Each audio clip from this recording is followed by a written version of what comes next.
Action Comics 1070, Mark Waid writing with Clayton Henry on the art. At least for the main story. We'll get to the backup a little bit later. So more Clayton Henry with this character design. I thought it was very funny. Yeah, I mean, I was looking forward to this because it's Mark Waid on Superman, right? This is the start of this, what's going to be a 12-issue run that's going weekly. So Action Comics is going to be weekly for the next 12 weeks. And we're getting, 12 issues of Mark Waid doing this Phantom Zone story, but we're also going to get 12 issues of the backup by MARIKO TAMAKI doing the Supergirl story. And Supergirl's also in the main story as well. So Superman puts her over huge in this one. Features quite heavily here. So the gist of this story is that something, right? I'll explain what it is in a second, but something breaks out of the Phantom Zone projector, right? That's how the issue starts. But when we actually get a look at it, it's like 3 Kryptonians that have all like merged together into some Lovecraftian body horror nightmare. Like that's where we go from here, and then obviously they eventually attack Metropolis, which is when Superman gets involved. I mean, I say attack; they fly through a building because it doesn't seem like they know what they're doing, to be honest. But they're dangerous. They're just kind of like a berserker, right? Just going around, they have no idea what to do. They have the Kryptonian powers on Earth, and they're screaming something in the Kryptonian language, and it's like Superman is like it's like fighting 3 Kryptonians at once, So I just want to point out that Clayton Henry is on the art, and so found a way to do 3 foreheads on this creature, right? Because it's didn't have him joined at the forehead. To be fair, I don't think Henry's faults are as on display in this issue as much as they normally are. Admittedly, I do really like the coloring on this book. I think the colorist is very good. It kind of like the idea that some colors are muted, but then you've got like the outfit on Superman or the green on Jimmy popping quite a bit. Actually, looks quite nice. Like that stuff's good, and obviously Superman runs into Jimmy at the start, which is what he's doing when this force of nature just goes through a building, and Superman has to go and deal with it. And this 3 Kryptonians that have all fused. They're fused kind of all the way down the front of their body, but the way it looks when we see it is that it's kind of like none of them have a chin, because where their chin's supposed to be is where the top of the other person's mouth is. Imagine that going 3 ways. You're spot on when you called it Lovecraftian there. Yeah. Like you can't tell where one ends and the other begins at a certain point. It's just 3, and all the limbs are just flying around. It's just like a jumble of not humanity, but kryptonanity, whatever that would be called. Yeah, in fact, Superman's getting his ass kicked a little bit. He gets pinned into the water because it's basically 3 Kryptonians on one, and it's Supergirl who flies in and sort of like hits them off. That gives they have a fighting chance with 2 of them. But even then, like there's still it implies some time passes where they're fighting them, but constantly having to like go and save civilians who are in the path of carnage or whatever. So we get this big action set piece, and 2 things come from it. The first one being that Superman lets Supergirl fight on her own for a bit because he has to go and fetch some gold kryptonite. He's got 1 canister of gold kryptonite, which will completely take away the powers of a Kryptonian. And he admits in his narration that he is terrified of this existing because him or Kara could really, just lose their powers forever if they ever get exposed to it. But it's kind of like, what else can they really do at this point? Because this thing's so powerful. Like taking away the powers is the first thing they can do to try and make everything safe. And it ends up being Jimmy. This is the second thing I was getting to. Is Jimmy has a big hero moment where he like gets the canister. And which in a weird way is safer for everyone because it won't affect him. But he basically blasts them with the gold kryptonite, which immediately makes this I don't even know what you call it, this mutated tumbleweed of Kryptonian flesh. Cryptrilogy. There you go. That's what I'm calling it. That's a good one. Cryptrilogy. There you go. They just fall out of the sky as soon as Jimmy hits them with the gold kryptonite. And they start saying something as they're there. And what really sold it to me is this Lovecraftian body horror, is that they say something in Kryptonian, and Jimmy says, "Oh, what were they saying in there?" And I love the panel. It's maybe my favorite panel in the issue of Kara just looking sad, saying, "They said kill us." Like the sadness of them just being like they want to die because what they are is like so horrific, and they have no control over what they're doing. They don't want to live like this. It's actually really sad. Yeah, it's nothing but pain, and even Clark can notice that on them. That's why they're moving around. They're moving in bursts because that's the they must be in so much pain. And I thought that panel specifically with Kara really drove home all of that. And it's also they do a lot of fun setup WAID does with the signal watch, right? When the first time you see Jimmy, he's hanging upside down, and Clark comes down, he gets in front of the picture, and he's taking pictures of a corrupted politician. And Clark kind of gives him the business. He's like, "Hey man, this is not safe up here." He goes, "Yeah, that's what I got the signal watch for." So as Jimmy has the gold kryptonite, he ends up getting the Crypt Trilogy's attention with the signal watch, and they start coming towards him, and that's how I thought that was a lot of fun too, because the way that he goes, "Okay, on 5," and he goes 1, 2, 3, 4, 5, and then he does it. And I thought, man, just WAID having strength of character already. Superman and Supergirl can't even help them because they're too busy holding up a bridge that's going to collapse if they don't, and they're struggling at this point because they've been fighting this thing for so long. So we cut to a big meeting that they have with everyone else. Well, I'll say everyone else. You got John, you got Connor and Keenan and Natasha. Lois is there as well, and Superman and Supergirl spoke to the inhabitants of the bottled Kandor city about all this, and they basically say that ever since they were awoken from their slumber, which happened during Absolute Power, the Phantom Zone, like their connection to it's been severed. Like the readings are kind of like not coming back to them. That they can't keep an eye on it anymore. So Superman's plan is to go into the Phantom Zone and find out what's going on in there, because if this happened to some of them, even though they're all criminals, even though they were put in there, and he even brings up like, did Jor-El ever even like think of the ethical implications of this place and putting prisoners there? Maybe that was a bad idea. Maybe this place is what's doing it to them. And if they're suffering like this, if they're being fused together against their will, then he has to go in and do something about it. He has to know. He has to at least know if that's happening, and if it is, then they have to do something about it. So he's going in. Lois obviously scared about it. Clark's even scared about it. She kind of says, "Hey, I know you're scared about this, so I'm scared about this."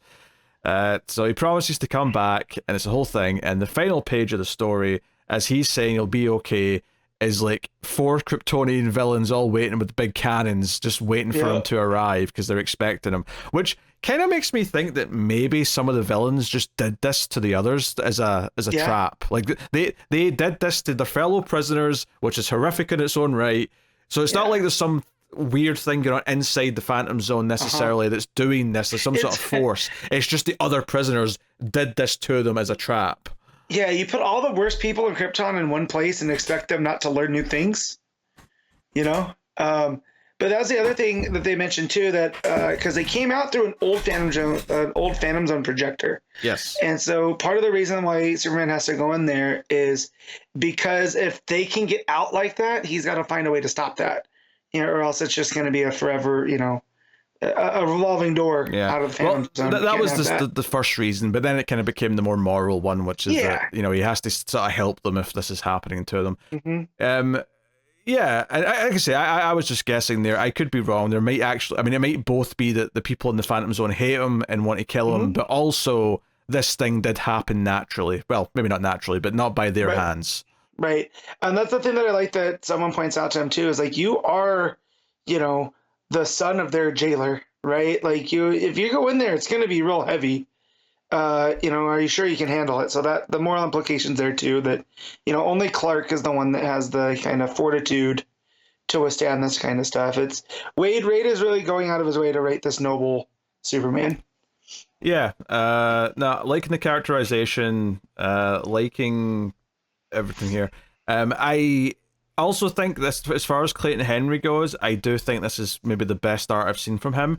Yeah. I'm not saying that you never see the thing I don't like with him with the long forehead. There is a few panels here or there, but it's not constant like it usually is. Like, it really isn't. It's actually pretty good for the most part. Seems to have the proportions down. There's the one with Superman right before he goes into the Phantom Zone that the spit curl is kind of covering it up. But without the spit curl to, cover it up, he definitely has a 5 head there.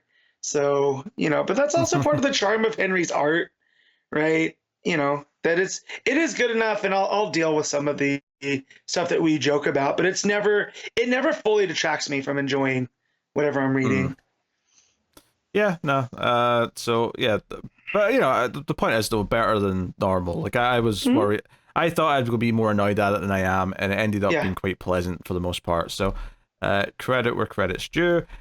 Solid start to the story. Intrigued. Is this going to be him trapped in the Phantom Zone for most of the 12 issues, with the others on the outside trying to help from there, or is it going to be more of an in and out kind of thing? But either way, it's a fun premise to start off with, and the idea that they're dealing with something where, Jor-El might have done something bad here by even making this prison in the first place. So dealing with some of the consequences of that is quite interesting from a character perspective. So that is cool. The backup, though, to get to that, the Tamaki backup with Supergirl. So I was really confused for the first few pages of this because I'm like, wait, what's going on here? So Kara's men in blacking people that she's talking to, and by that I mean she's wiping their memories of like the previous few minutes of whatever they were talking about. She's got like a therapist that she's seeing, and then raises her mind, right? It's a bit unclear what happened there, and it's not until the next scene with Steel where it kind of like does it and you see more of it, where this pink glow comes from her eye, and basically she makes Steel forget that he helped build her a ship or whatever to leave the planet. She's going on a journey, and notably though, we do find out that this is a journey that, well, she's keeping it secret from everyone else and wiping their memories. Superman put her on this mission. Like, there's a mission here that she's been given. It's going to be a lonely mission that you can only trust with her, and she's going to go off and do this. Now, this is kind of interesting, and I saw some debate online as to whether or not does she just have a new power, or is this like tech that she's using to achieve the memory wipes? If it's a new power, whose could it be, right? Because we know that there's a bit of a shakeup after Absolute Power, right? Yeah, she could have got it from someone else after Absolute Power. That's very true. But whose power is this? I'm not familiar with it. Just to point out, though, if this is a power she got because of the end of Absolute Power, she still has all of her regular powers. I did not get the implication that someone could get multiple people's powers at the end of that. I thought it would be, if you got a new one, it's because someone else got yours. Yeah, no, that makes sense too. So I don't know. Yeah, this feels more like what's going on in Power Girl with the Kryptonian AI chasing Paige around. This felt very on brand with that. So it's definitely weird. There's something going on with Kara, but I can't put my finger on it because there's an opening page here that looks just like an eye with circuitry in it, right? Yes. Which does make you think it's actually like a contact lens that's fancy that's in her eye or something like that. And then you see it again when she is talking to Power Girl, and Power Girl tries to stop her from leaving, and Kara's like, you have got no choice. And then you get that page where they're firing their heat vision at each other, and you see again the circuitry of the eye. It's a whole thing. She knocks Power Girl out, gets in the ship that was built for her, and the end of the backup is just her flying off, and you just get a sort of glimpse of this energy floating in space with kind of a cube around it. And that's where she's going, seemingly. What is it? Why is she going there? What's the threat? I don't know. Yeah. What I will say, though, is SKYLAR Partridge did the art for this, and I really like the art. Yes. I thought Kara in her, her modern, I don't even know what, biker outfit, whatever we're calling this version of this. Yeah, just the jacket look. Yeah. It has that kind of... because it was Joel Jones who did Being Super. But it feels very much like Joel Jones. It does. It reminds me a lot of the art in Being Super, which is not a bad thing because I really like that Tamaki story. Yeah. Yeah, I just think the line works great. I think the hair flows really well. It's just constantly very nice to look at, and it's good with the expressions as well. Because after she wipes Steele's mind, like Natasha walks in and goes, "Hey, are you okay?" And he looks all kind of confused, and he's like, something's up. Can we check the stocks take for recently? He's probably going to find out that he used a bunch of resources to build something. Yeah. And not know I do why. like that John Henry does feel like there's something going on, but he can't quite put his finger on it. Yeah. Right. So yeah. Yeah, I will say I do miss Supergirl having a cape. It does feel missing for me. Like you can put Connor and John and like these outfits, but I don't know. I feel like Supergirl should have kind of a equality with Superman's outfit in a lot of ways. Yeah, but that's what it is. So yeah, I mean I don't know. I thought maybe you'd come in here with a hot take and be like, I know what this thing is at the end. I recognize this from Action Comics 592 or whatever it is. Yeah. No, but it definitely feels like an Uncharted thing, because even the title of this part of the story is called "Where Are You Going?" Right? So I feel like it's like this Uncharted Superman sending her to check up on something. And again, is this a piece of technology that he provided her with too? Like, where did this new thing come from? I feel like that's going to be a crux of it as well. Yeah. Is this thing going to end up tying into the Phantom Zone story? It doesn't seem like it. But it is possible, though, that this mission he gave her was right before he had that meeting with everyone else. This could end up tying into that somehow. Yeah. Like, is this, like, physically where the Phantom Zone is? Oh. So maybe this is his like, plan B? Yeah, right? He can't get back out. He's sending Kara in that direction. No, it may not connect to that story. I'm just spitballing because it's so mysterious right now. I could definitely see it. Yeah.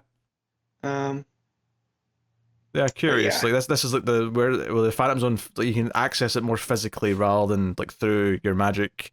But I know it's a different dimension technically, but maybe it's like some sort of gateway naturally occurring in space. Yeah, the way that I always thought about it, it's a space between space, right? Because that's like where Prometheus was using it back in the 2000s.